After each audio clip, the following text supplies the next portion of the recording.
first selling point of this fixed blade knife. $39.99 on their website. But you can get it at Amazon for cheaper. You can get it for typically between 20 and 30 bucks. Second point is it's cold steel. Cold Steel, I think, makes good stuff. I'm not saying all their products are good, but they do have a lot of really good stuff. They're a very reputable blade maker. I have some other products from them. I actually have a couple swords. One's on the way, and one just got here, and I'm stoked because that's kind of a nerd little side subject here. That's kind of a nerdy little hobby that I've picked up. It's just practicing with different blades, and I wanted to get into swordsmanship. So I figured, you know what, I'm going to go the HEMA route, which HEMA stands for Historical European Martial Arts.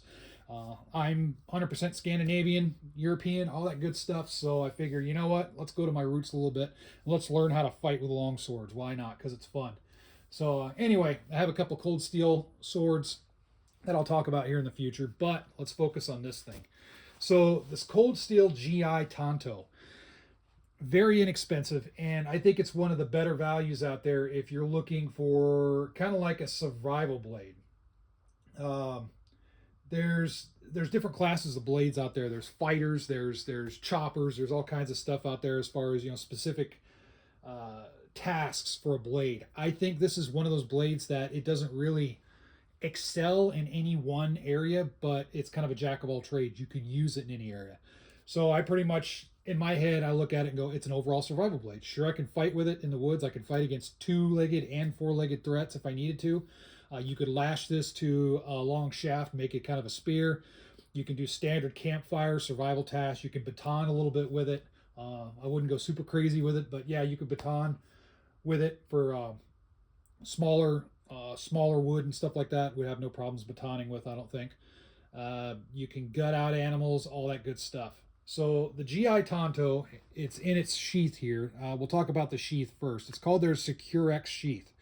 Number one, the branding. I hate a lot of branding, and I said that before. This isn't too bad, but I mean, I don't need to be reminded. Yeah, I bought this. It's a cold steel. I don't need to be reminded on the daily basis that it's a cold steel. So I would just say get rid of it. Get rid of the SecureX. I mean, I know it's selling points. I get all that. It's marketing. Yeah, but in my opinion, just get rid of it. It doesn't need to be there. I think they'll still sell just as many without this crap there. But the sheath itself, very good retention. I like that it's double retention here, and then it has this additional nylon strap right here for additional retention. Belt loop, stitching is good on it. You can wear it with thicker belts. You can see here's the thickness, good enough for most standard belts out there. If you have a thicker belt, you can adjust it a little bit.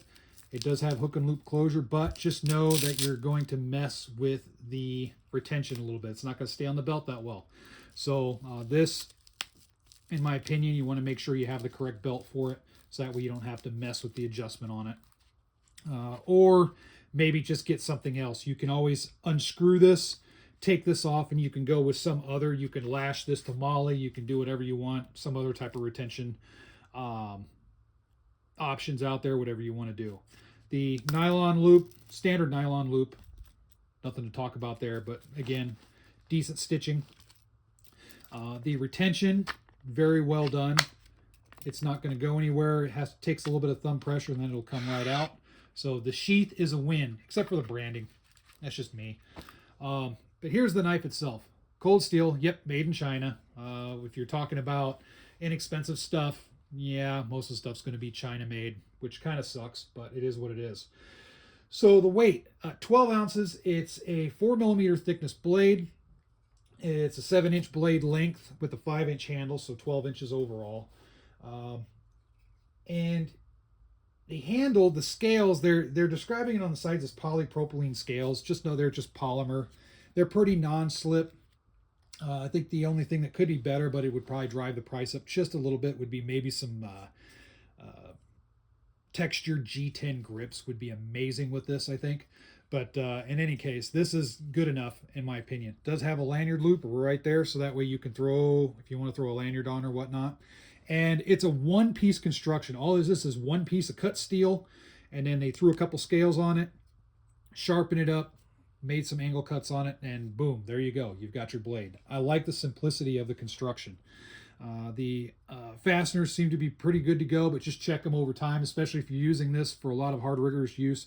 Just check those, and it probably wouldn't hurt to get in there if you notice some loosening, then throw some Loctite in there, some blue Loctite or something, and then you won't have any issues. But I do like the 90-degree, a lot of the 90-degree angles right here, so that way if I want to strike ferrocerium rods or something, I can do so. The blade sharpness, pretty sharp from the factory. I was kind of impressed. And it's very consistent. So what I like to do is I kind of run my figure like so, or my thumb rather, from the bottom of the blade all the way out to the tip. And I just kind of, it gives me a feel as far as whether it's consistent or not, if the sharpness is consistent all the way through. And it is. Sharp point, everything's consistent. If you wanted it sharper, it's pretty dang sharp. You probably could get it a little bit sharper, but I don't think there's a need to for this particular tool. I like it just the way it is. The guard right here is very good. So if I'm thrusting with it or whatnot, there's really limited. As long as I have a good grip, I'm not going to slide up over the grip onto the handle. The construction, I kind of brought up kind of tying this to a stick or something, like making a spear out of it. Because you can remove these scales, that makes it very thin, so you can pop these scales off, and if you're skilled at that sort of thing, kind of making a spear, you could lash it and all that good stuff, and you might have a pretty decent spear point here. But in any case, pretty cool blade. I really like it. I mean, for typically 20 to 30 bucks, I mean, I'm certainly not complaining. I think this is one of the better values out there. So feel free to check them out. Again, to speak on the branding, this kind of makes it look ugly. I don't need to be reminded what it is. This doesn't bother me so much. I get that, but I mean, if this is going to be a survival, what I would do is maybe put GI Tanto, maybe etch it into the blade here, very small letters that are kind of not sticking out, and then the same thing with the cold steel, maybe just put a little small one right here, and just leave it alone. It'll look clean that way. This just kind of, it gives it that cheaper look when you have this weird branding, in my opinion. I know it's stupid. It really doesn't matter, but it is my opinion. I just prefer not to have it. But in any case, other than that, just the branding, that's my only criticism of these products, this one in particular.